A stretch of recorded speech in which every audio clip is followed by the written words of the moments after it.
Welcome to the Escaping the Accountant's Trap podcast. It's a podcast to help accountants, CPAs, and bookkeepers escape what we call the accountant's trap. It's where accountants are not getting paid for their value and are forced to work long hours with high demanding clients with little pay. Well, how do you escape the trap? One way is the topic of today's episode, and that's by setting up a virtual firm so you can work from anywhere. To help me with the discussion, I've invited Noemi Aguilar-Orta, the founder of Mama Counts. Noemi, welcome to the show. Hi, Adam. Good afternoon. Thank you for having me here. Super excited to be here with you today. And I think the name of this podcast fits very perfectly with what we're going to be talking about today, too. Yeah, so I'm excited to dive in because I think this is a topic that will resonate with a lot of our listeners. You have been successful at setting up a virtual firm. And so, just off the bat, tell us about that. Tell us about your journey in setting up a virtual firm for yourself and your family.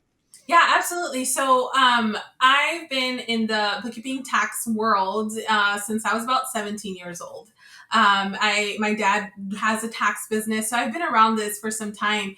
And I was very used to working at an office, right? And after working with my dad, I actually went to work at an accounting firm to kind of get the feel of like the whole, full year accounting firm, how this operates. And I was young at that time. I did have my kiddos. And it's just the fact that we don't have a life when it's tax season, right? As an accountant or anyone who does tax preparation, we don't have a life. And I realized that when I actually got pregnant with my third baby, where I was like, as a mom, I want to be there for my kiddos. Like I wanted to have flexibility. And I wanted to be able to, not just come home for dinner and putting the kids to bed and that's it. I mean, as a mom, women who are going to hear this, can probably relate to that. And even dads, because I think dads play such a big role too, because, they also are tired, right? And don't want to be working 12-hour shifts sometimes. And sometimes that's what we do during tax season. So when I got pregnant with my third baby, I was like, okay, I need to put an end to this. I need to do something different. I actually ended up quitting my job at the firm to just kind of be like, I'm going to figure something out because I have a baby coming and I still got to help provide my husband. I still have to help my husband provide for the home. So it was funny because I had never thought about a virtual firm. And this was like back in, I want to say like in 2015, where right now you hear all about working online and working remote, and the pandemic helped so much with that. But back in 2015, it still wasn't that much information out there. I think QuickBooks Online was just starting to like, kind of take off and things like that. Everyone used QuickBooks Desktop. I am a desktop lover when it comes to QuickBooks Desktop. I will always be faithful to the desktop version as much as I can. But I started to be like, okay, I had a client from my dad who actually referred him to me and said, because my dad only did taxes, and he was like, Miha, I have a client that wants to, needs help with their bookkeeping, needs help with their payroll. And it was a small client. And he's like, you've been doing this at the firm for so many years. Why not take it on your own? And I flipped out because I was like, but I don't have an office. I don't have like, a legit business set up. I don't have a single member LLC. Like I don't have none of that. But I had a client ready and I thought that was pretty incredible.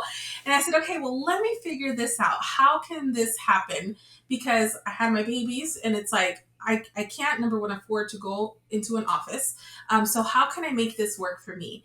And that is when I started to discover how to set up systems in place that would now lead me to where I'm at right now. But this was like 9 years ago, back in 2015, when I first started with just QuickBooks and a laptop and the internet. So that was all I needed. That's all you needed. Yeah. That was all I needed. Obviously, as the years went by, fast forward to where we're at right now, our whole firm runs virtually. My husband and I we work from home. We're a one-stop shop place firm, so we offer the bookkeeping, taxes, payroll, business startups, business tax and personal tax, and we've been able to use systems in place with our team as well, because we're a team of four, that also communicates all virtually. The rest of the team is also virtual. And, being able to set these systems in place from the beginning, or, just like adapting to them, and also with the new technology that's coming out, has really helped us work less time and actually making more money, making it more efficient to serve our clients, take care of them, get the work done, but not having to compromise our time, which I think that to me was super, super valuable, especially having three kiddos. I mean, I started our business about 9 years ago. My oldest was about 10 years old, I would say, 9, 10 years old. He's off to college in a couple weeks. So it's like, man, like I love that I have been able to be a part of all of that. And now he's off to college. And I love that I can say, I was there for when he did this. I was there for when he had this activity, or when I had to go pick him up from the principal's office because some kids, right?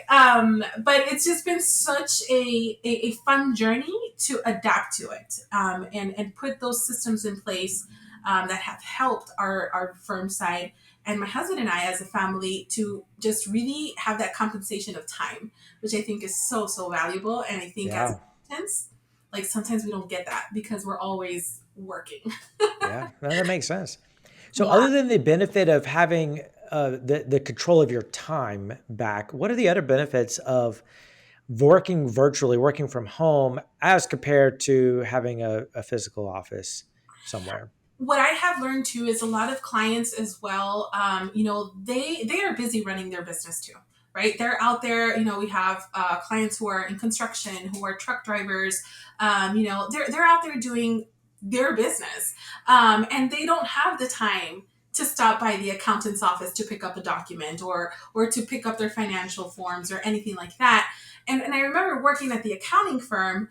The clients would come into the office about maybe 3, 4 times a month, but they were always rushing, or it was something really fast that needed to happen. And I think that, took away from the business, from them as our clients, to be working on money generating activities for their own business. Mm. So I thought about that too, where I was like, how can I save our clients time and also be efficient with it as well? I haven't had a client complain about us meeting via Zoom or a phone call or via email. We now also have in place kind of like a CRM system called Taxdome. I don't know if you've heard of them. And I mean, that is like our hub for everything. Like, we collect documents, we share information with them, we send emails, it works like an app even on their end, where it's like we're texting them. So we're not always like on our phones or tied down to it. And we create workflows when it comes to taxes, and like, hey, fill out the questionnaire, upload your documents, and then everything is so automated. Like, that was where I was like, I have found the gold when it comes to releasing my time during tax season. Oh, wow. Yeah.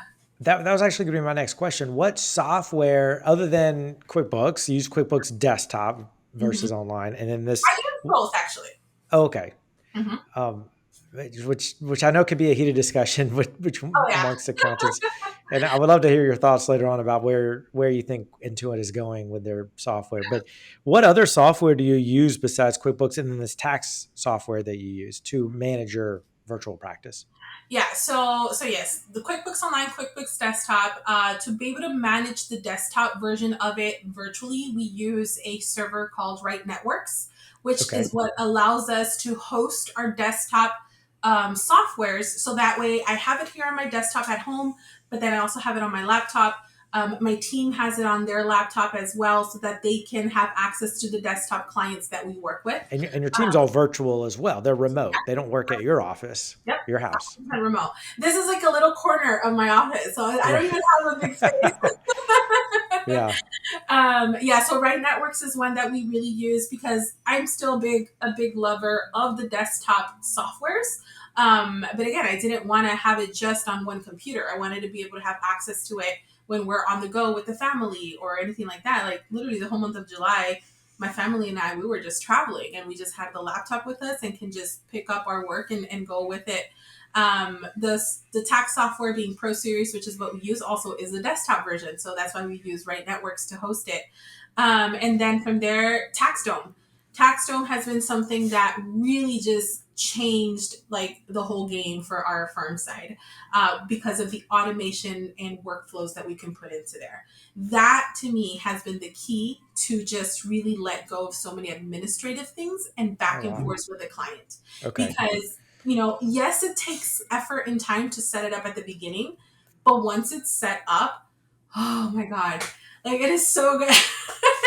and you can do all that within TaxDome, which I mean, it is very underrated right now. If you're not on TaxDome, Interesting. you got to get on TaxDome. Okay. And that Dome, DOME. DOME, yeah, Okay. TAXDOME.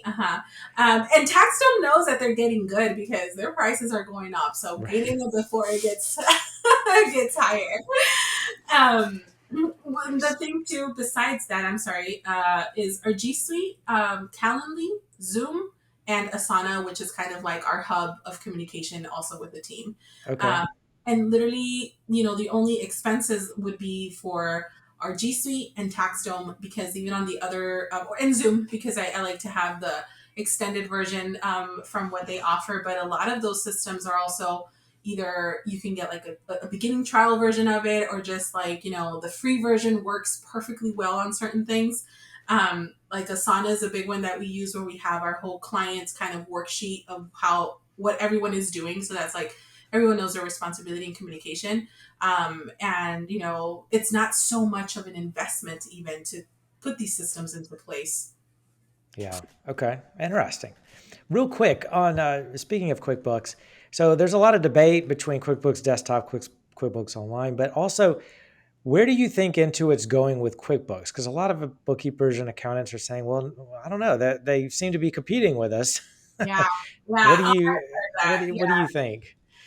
Well, one thing I have learned,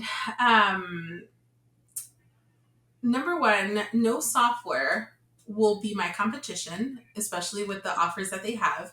Because again, I think the way we accountants or tax preparers and bookkeepers present ourselves to our clients is more of the service that you can provide to them. Yeah. That connection, Yeah. right? The That you relationship can't be replaced. Yes, yeah. And QuickBooks, as much as they want to do, bookkeeping and all that stuff, like I've already heard horror stories from it, unfortunately. Sorry, QuickBooks, but it's the truth. Yeah, you I have know, to. yeah. So it's like, you know, I don't think I don't find it as a competition. I'd rather want to see it. Okay, how can I do this as a collaboration with it? Yeah. Which I'm still very faithful to Intuit products. Again, I learned desktop. I will vow to use desktop as much as I can because I just love it and I love the functionality of it. QuickBooks Online, it's a love-hate relationship with them. But it's very interesting though that a lot of people will ask, well, how do you run a virtual firm with using desktop?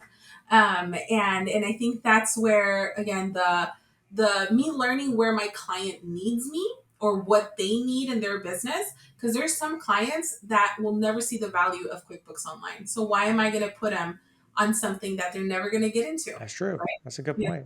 So I'd rather take on the expense of the desktop version and know that I can keep them on there and they just want to see their P&Ls. That's all they want to know. Yeah. So I'll serve them in that way and continue to use those two options. And I was talking to someone the other day and I said, if the only reason I would leave, okay, I would say the only reason I would leave QuickBooks is if they ever do just shut down desktop, which Mm. if they do, I am sure they'll get a lot of pretty upset accountants and tax preparers and bookkeepers. Yeah, I would agree with you. I would hope that they wouldn't because I feel like they recognize that a lot of their power users and larger firms, accounting Oh firms, yeah. and are on desktop version. I Mm-hmm. remember when in college, I was in college in the early 2000s, like 2000, uh, early 2000s. And my boss asked me to do his bookkeeping because I was an accounting major in college. He's like, Uh-huh. can you do my bookkeeping? And he had desktop. So I would go to, and I learned QuickBooks desktop during that year. And I liked it a lot. And I was very hesitant to switch over to online when they started that, about Mhm. almost a decade ago.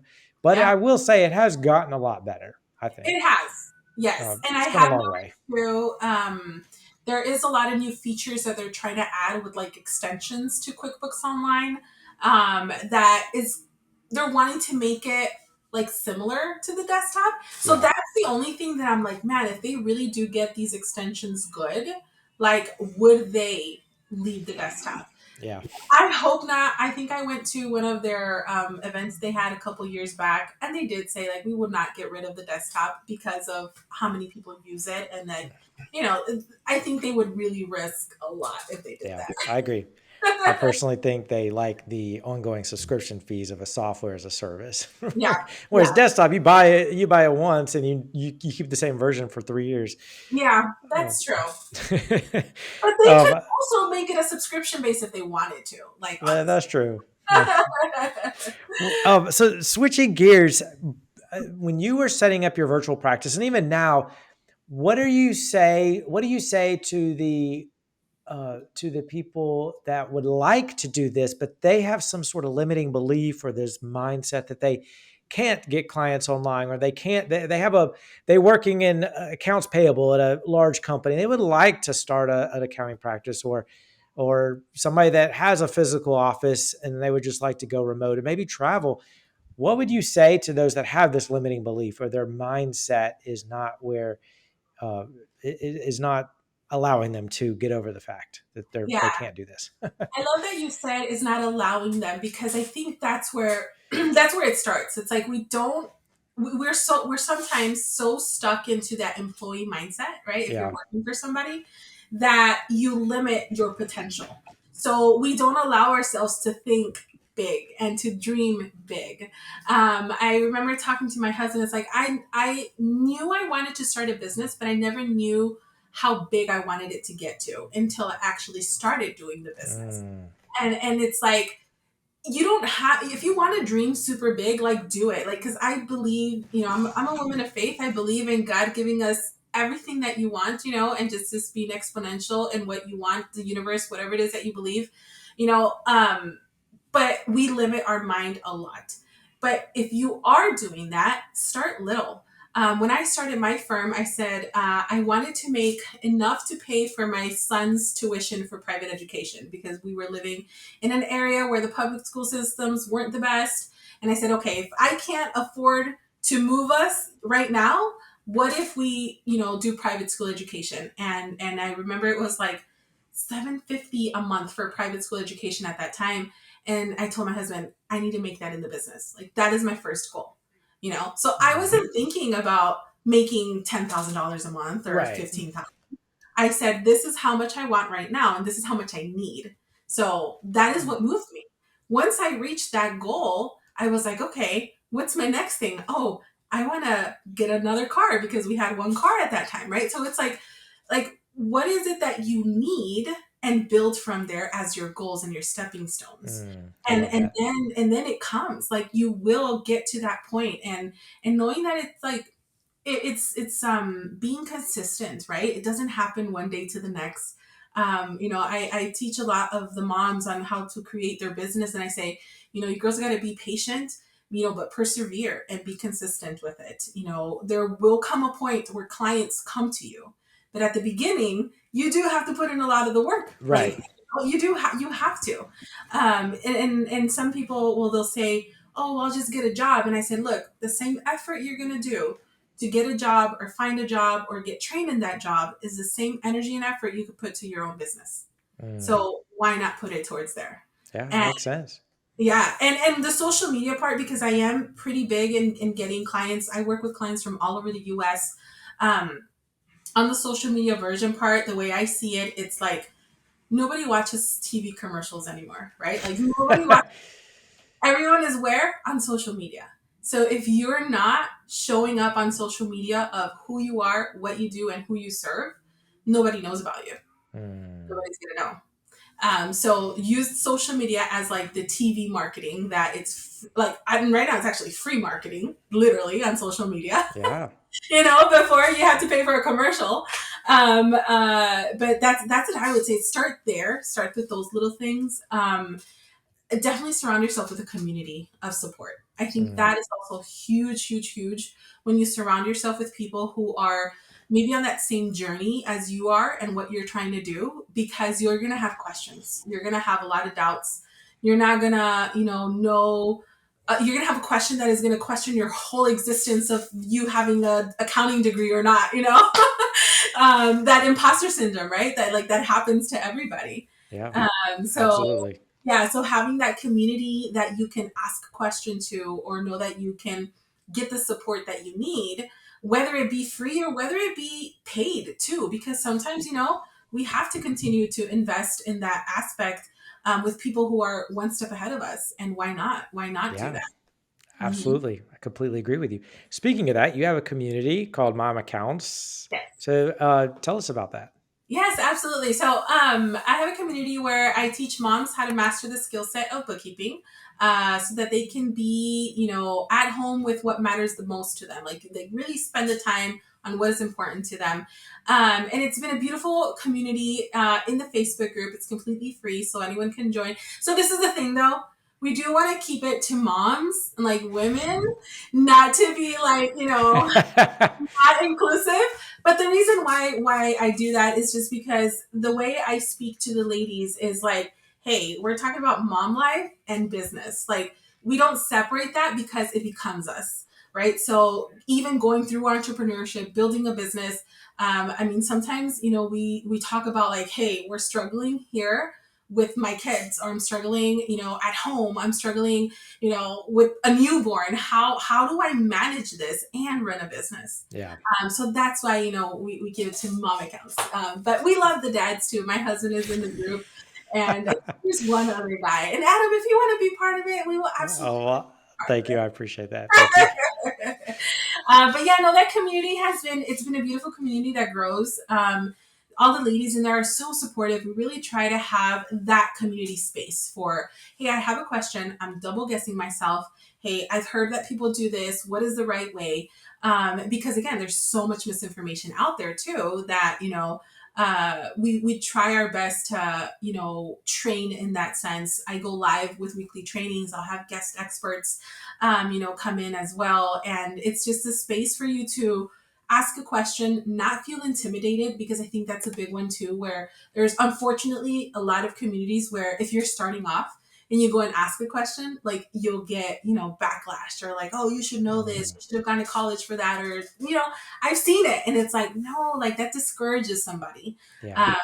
We all start somewhere. So we really try to make that community feel very welcome, whether you're beginning, middle, or you're super advanced, always welcome into that community. So if you girls or guys, again, just tell me that you came from Adam's podcast and we'll let you in. Oh, well, thank you. Well, Noemi, thank you so much for being on the show today. Yeah, absolutely. Thank you for having me, Adam. This was so much fun. I hope I was able to, give some good tips and encouragement to those who are watching or listening to the podcast. Absolutely. Yes. And I know you did, and I really appreciate it. And to everyone listening or watching, thank you so much for spending the last few minutes with us as we discussed how to escape the accountant's trap. Bye for now.